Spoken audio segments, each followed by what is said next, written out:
ఇంతకుముందు మరి వైఎస్ఆర్సీపీ పరిపాలన ఉన్నప్పుడు వారి పరిపాలనకు విసిగిపోయిన కౌన్సిలర్లు అంతా కూడా ఎలక్షన్కు ముందే కొంతమంది మన పార్టీ తెలుగుదేశం పార్టీ వైపు మొగ్గు చూపడం జరిగింది. వాళ్ళు పార్టీలో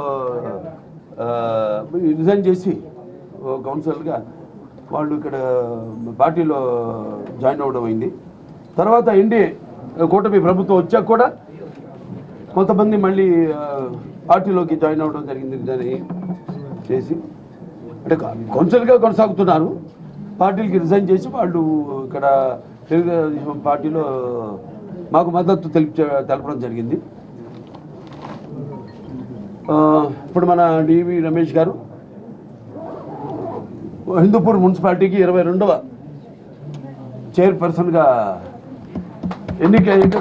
అంటే ఎన్నికవ్వడం చాలా సంతోషించదగ్గ విషయం.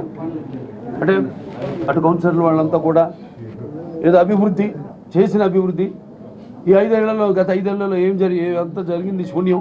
కాబట్టి వాళ్ళు ఎంతో భాగస్వామ్యం పంచుకోవాలి అన్న తపనతో వాళ్ళు వేసిన ఓట్లు ఎవరైతే ప్రజానికం వాళ్ళు గెలిపించారో వాళ్ళందరికీ న్యాయం చేయడం కోసమని వాళ్ళు ఇందులో భాగస్వామ్యం పంచుకోవడానికి మరి ఇందులో ఈరోజు డి రమేష్ గారిని ఎన్నుకోవడం జరిగింది. అలాగే ఈ యొక్క మున్సిపాలిటీ అభివృద్ధి కోసం అలాగే అంటే హిందూపురాన్ని ఎంతో అందంగా తీర్చిదిద్దడం కోసం రహదారుల యొక్క వెడల్పులు చేయడం అయితేనేమి, లేకపోతే ప్రతి ఇంటికి కూడా నీటి సౌకర్యాన్ని అందజేయాలన్న లక్ష్యంతోనే మొదటి నుంచి ఉన్నాం, దానికే కట్టుబడి ఉన్నాం. ముఖ్యంగా హిందూపూర్ యొక్క ఏదైతే సీసీ రోడ్లు ట్రైన్లు ఉన్నాయో వాటి కోసం 92 కోట్ల రూపాయలు పోయినసారి తెలుగుదేశం అధికారంలో ఉన్నప్పుడు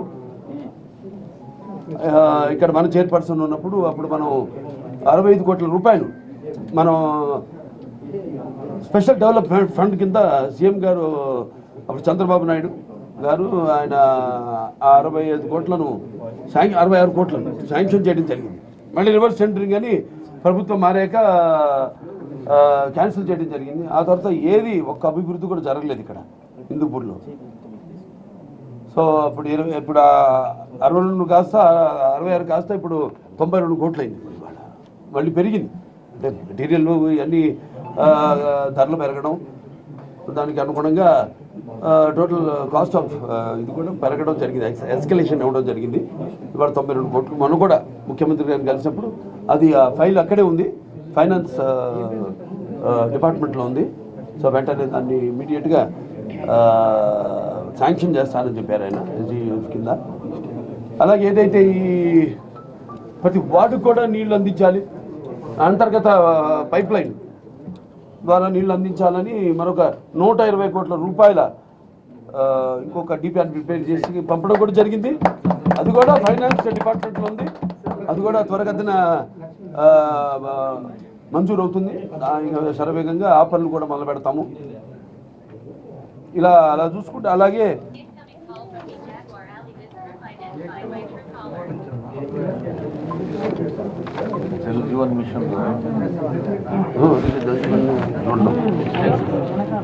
అలాగే మన ఏదైతే డంపింగ్ యార్డ్ ఉందో దాన్ని కూడా ఇప్పుడు ఏదైతే బిట్ కాలేజ్ ఉందో అక్కడికి మొత్తం డంపింగ్ యార్డ్ని అక్కడికి షిఫ్ట్ చేసి మొత్తం ఈ నగరాన్ని ఎటువంటి పారిశుద్ధ్యం లేకుండా కఠినమైన చర్యలు తీసుకోవడం జరుగుతుంది.